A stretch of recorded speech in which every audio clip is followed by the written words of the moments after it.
Meron tayong mga simple tips ngayong panahon na to na ito po parang cycle na sa akin yung nangyayari. Kapag hindi natin yan tinanggal, ang mangyayari po dyan ay hello everyone! This is Sir Misunawa, Mini Dino Park and Eco Garden, and welcome back sa ating YouTube channel. And for today's video, new arrival po dito sa Mini Dino Park and Eco Garden. Syempre, papakita ko sa inyo maya-maya yung mga dumating na bagong halaman. Actually, sold out na po, pero as a tradition, papakita ko pa rin po yan sa inyo, no? Di ko pwedeng palampasin yung linggo na to na hindi ko mapakita yung mga dumating na halaman. Pero bukod dyan, meron tayong mga simple tips ngayong panahon na to na actually, summer ngayon, ano? Pero parang dumidilim at pumapatak ang ulan, ano nga ba dapat gawin? Dito tayo magsimula dun sa area kung saan nakikita nyo kung nag-o-opening sa pagbablog, ano, itong aking Caladium Walk at iba pa ditong mga pwesto, no. Pero ano nga ba yung mga tips natin na gagawin nyo yun? Malalaman nyo po yan sa ating pagbalik. Kaya kung ready na kayo mga ka-MDP, tutok lang po.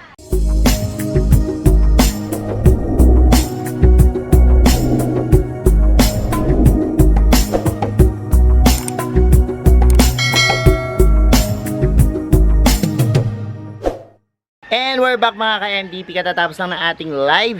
At ngayon naman po, harap naman tayo dito sa ating garden, na wala tayong kapahipahinga. Pero anyways, masarap naman po yan kasi nagagawa kagad natin yung mga trabaho natin dito, no.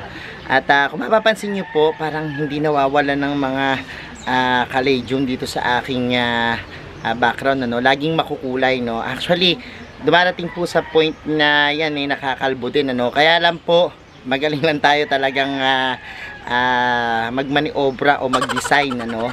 Kaya kung napapansin nyo, laging merong kulay yung ating Caladium Walk. Ngayong panahon po na to na galing tayo sa mainit, medyo yung iba po dyan ay hindi na active, ano, dormant na tinatawag, no.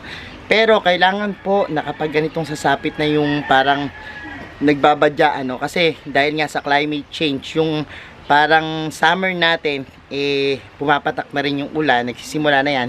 Diyan nyo po simulan na alagaan yung mga caladium nyo para lalong lumaki yung mga dahon, mas gumanda, no? At yan po yung ating gagawin. Simple tips para sa araw na ito. Yan po makikita nyo. Tas mamaya bibigay ko po at papakita sa inyo yung mga bagong dumating na halaman. Pero for the meantime, samahan nyo muna ako dito. So ayan, kung mapapansin nyo po itong aking mga caladium, medyo madaya siya, no?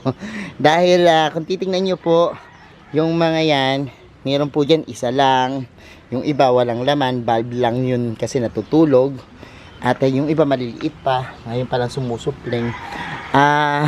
Ito po, parang cycle na sa akin yung nangyayari, no, doon sa ating mga caladium, na kapag ganitong panahon, dyan po sila tumutubo, no? Tapos unti-unting lumalaki pag sapit ng tag-ulan, yung nakakatanggap na sila ng rainwater. Pero hindi po yan magiging maganda kung marami kayong talagang problema or may mga kahati sila, no? For example, yung mga caterpillar, no? Minsan kapag magtatag-ulan, dyan po yan makikita nyo na talagang umaatake, ganitong panahon, no, na umaatake sila. Pero yung mga snail, yan, isa pa yan, no. Pero sabi ko nga, nasa paghahanda. Unang-una po sa lahat, ang ginagawa ko is katulad nitong isa to, malinis na, no. Kanina inumpisahan ko na yan, haba kasing nagdidilig, sinimulan na natin, no, kasi para mas malambot yung lupa. Kasi kung halimbawang bubunutin mo yung mga damo nila ng hindi basa, ang hirap tanggalin, minsan sumasama or minsan nagagalaw pa yung ugat ng ating mga caladium, ano. Actually, yung mga caladium ko po, yan, makikita nyo may humahapay yan, ano. Eto pa, wala na. So yan, kakat natin yan maya-maya yung kanyang dahon pag natuyo na, no. Pero ang mahalaga po dyan kasi is napapalitan. Tanggalin natin, ano. Merong mga ibang plants katulad nito, parang ornamental plants yan. Hindi ko alam kung ito yung vulcan, pero hindi siguro, no. Anyways, tanggalin natin kasi katulad po nito, yan, pakita ko sa inyo, kapag hindi natin yan tinanggal, ang mangyayari po dyan ay makakakuha pa yan at makakahati ng sustansya dun sa papatubo pa lang na caladium. Kasi pag ganito pong mga panahon, yan yung tipo na yung valve nila nabubuhay, ano. Siguro may mga ilang days po dito na umulan na rin, ano, na medyo mahina lang. Dahil nga parang El Nino, ang dalang, no, nung nakaraan. Kaya yun yung reason kung bakit natutulog yung mga valve nila, no, kapag hindi pantay yung pagbibigay sa kanila ng araw tsaka ng ulan or ng tubig. Ang nangyayari, nagdo-dormant sila, no. So yan, tinanggal na natin yung mga para ito mas lumaki, no. Pansinin nyo po, kapag halimbawa may kahati yung plants nyo sa isang paso, medyo naghahati pa sila ng nutrients dun sa lupa, ano. Pero ito po, ayan, mas mabilis na lalaki na. So ayan, aantabayanan na lang natin yan. Ngayon yung iba naman, dito kasi meron kaming mga fern na tumutubo or naliligaw. Ayan, no, kita nyo, no. Ito pwede pa nating magamit. So ibubukod natin yan, damo, tapos yung mga pwedeng isalba or pwede nating itanim, ano, katulad ng mga fern, pwede yan, ano. Ayan, ilagay muna natin yan. Ito may mga shoots pa na mga, ayan, no, kita nyo, tumutubo, ano. So ang kagandahan yan, kapag yan po ay naulanan lalo, mas lumalaki at mas mabilis, ano. So ito po, tanggalin na natin. And ayan, kita nyo, maliliit pa lang yan. Pero ito po, sabi ko sa inyo, mabilis na lang, no. Mga ilang panahon lang to, mabilis na lalaki. And makikita nyo, mas makulay, ano. Kung nakikita nyo makulay na po yung ating mga Caladium Walk, pagdating po nung talagang May, yan, April, last week ng April or June, yan po yung tipo na nagsisimula na po yan, ano, na talagang magsalib puwersa yung mga natin, Caladium, ano.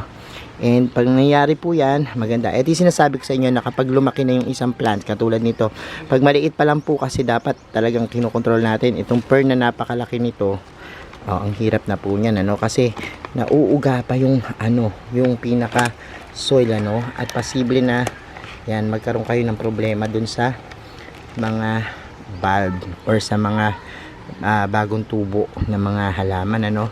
Kaya dapat po inaagad yan, ano. So ito lumaki na. So ang hirap tanggalin kapag medyo malaki na. Kaya tingnan nyo pong mabuti kung halimbawang yan, meron na pong mga tumutubo. Yan, kita nyo ito, nagalaw yung bulb niya, oh. So ito dormant yung bulb niya, pero ang dami na, oh. Ayan, pero ito yan, kapag halimbawa yan, lulubog lang natin yan, ano. Ang dami nitong shoots dito nung yung ating Caladium na yan, no. So ang daming shoots. And sige, magtatanggal muna po ako ng damo at babalikan ko kayo maya maya.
So ito na nga, talagang natanggalan na natin ang mga damo, yung ating mga Caladium.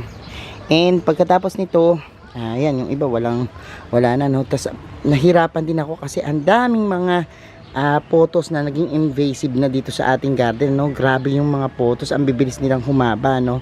So itong side pa lang na to, tapos yung susunod na side doon kasi naging propagation area na din tong ating lugar na to. Pero bala ko, dahil nga dumadami at gumaganda na naman yung mga caladium natin, pagsasama-samahin ko na lang dyan, ano. Anyways, pagkatapos po nitong ating paglalagay, ang next step po niyan is yung pagpe-fertilize sa kanila, no. So, samantalahin natin kapag natanggalan na ng damo na umaagaw at sustansya dun sa ating mga caladium, ang susunod na step is pagpe-fertilize sa kanila. So, yung mga bumababang lupa, pwede nyo pong dagdagan, ano, ng matatabang lupa. For example, kung may nagko-compost kayo, pwede nyo pong lagyan yung upper soil nya, no. Or kung halimbawa naman po gusto nyo na patabaan, pwede kayong gumamit ng Osmocote, ano. At mapapansin nyo po na sobrang bilis ang paglago niyan. Lalo na po ngayon na meron ng mga pumapatak na ulan na pakonti-konti, ano, ngayong panahon na to. Yan po, mas mabilis silang lumaki. At tingnan nyo po yung mga bulb nyo. Kapag halimbawa malapit na itagulan or pumatak yung ulan, makita nyo po yan, babangon at meron kayong tutubong mga bagong suloy, ano. Minsan nga, di ba, ginagamit nyo yung lupa, akala nyo patay na. For example, this one, ginamit nyo yung lupa sa ibang halaman, makikita nyo bakit meron ditong tumubo o bagong sumuloy na caladium, ano, or bagong halaman, ano. So parang yun, ang mangyayari doon, hindi nyo alam na nag-activate na po yung kanyang bulb, no. So yan po, antabayanan nyo, makikita nyo naman po yan dito sa aking background, kasi kapag nagbablog tayo, yan yung unang-una nyo mapapansin, ano. Mapapansin nyo po yung pagkulay nitong ating area na to sa mga susunod nating mga vlogs. Kaya po, panuorin lahat po ng ating mga susunod na video para po makita nyo yung improvements din nitong ating area na to, no. And yun naman mga ka-MTP, puntahan natin yung ating new arrival, ano. Bigyan ko kayo ng updates kasi maraming magaganda at talaga namang umurang halaman na dumating ngayon dito sa ating garden. At the same time po, kanina nag-live tayo na sold out na po, ano. Anyways, pakita ko pa rin po sa inyo para po kung interesado kayo na mag-avail o talagang bumili o mag-alaga ng itong halaman, maaari po kayong magtanong dyan sa aming Facebook page, ano. Kaya talaga, samahan nyo na ako na ikutin tong ating new arrival. Okay, sold out po tayo dito sa ating mga mother plants na dumating. And nakikita nyo naman po yung mga papel-papel na puti na yan, ano. Yan po yung mga nag-mine sa atin doon sa ating live, no. And kahit po dito sa ating loob, ayan, ang daming na-mine sa atin, pero ang gaganda, no. Sobrang kukulay, iba't iba'y forma, mga crested, and mayroong mga rare plants po dyan na talagang, ito, nako, yung afterglow natin, ano. Napakaganda po yan. Sa mga mag-aalaga po dito sa lowland, ang bait alagaan nito, afterglow po, ano. Tandaan nyo po yung afterglow. Yan po, isa sa mga masasuggest ko. At hindi nagbabago yung kulay niya. Mas tumitingkad ngayon, ano. And punta pa natin yung iba nating halaman. Siyempre dito. Yan. Kanina po, yan, marami tayong piso bead, ano. Sa piso bead natin, talagang nakita nyo na nag-aagawan yung ating mga customer dyan. And yung iba po, napakamura lang nakuha yung ating mga plants, ano. And nakakatuwa. Tapos ayun pa po yung mga ating mga mother plants, no. Anyways, meron din po kaming mga affordable na maliliit na succulents, no. Ito pong mga 25 to 3 for 100. Tama, 3 for 100 na ating mga halaman na maliliit, ano, na succulents. Iba-iba rin pong kulay yan, ano. At iba't iba yung ganda niya. Meron pong mga may bulaklak. Yan.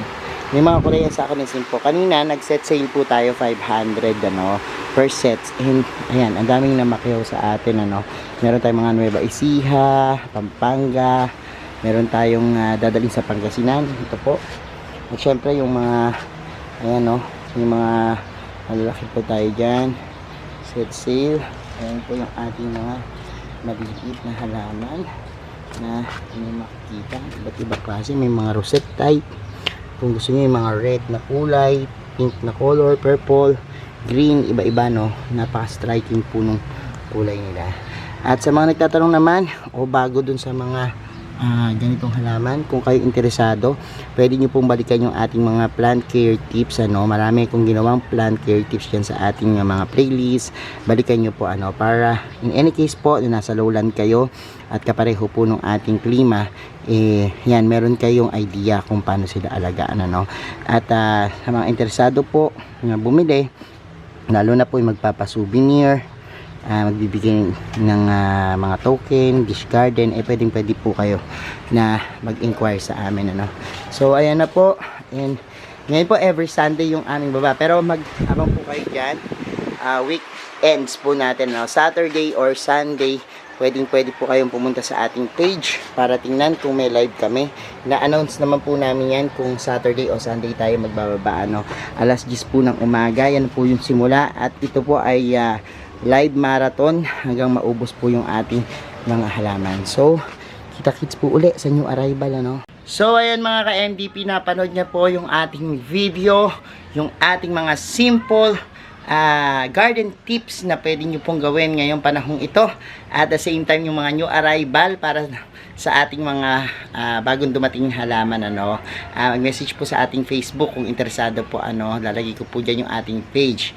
At salamat po na maraming sa lahat na nag-like, nag-share at nagko-comment sa ating mga video. Sa mga hindi po nag-subscribe sa ating YouTube channel, kung bet na bet nyo po yung ganitong usapan, plants and gardening, mag-subscribe na po kayo, no? Huwag nyo pong kalimutang i-hit yung notification bell para laging updated sa aming latest uploads, pati po sa iba't iba nating social media accounts, sa ating TikTok, Instagram, Facebook pages. Search nyo lang po Hermes Unaho or Mini Dino Park and Eco Garden, makikita nyo na yan. Salamat ng maraming mga ka-MTP, and this is Hermes Unaho, nagsasabi sa inyo ng happy planting. Bye bye.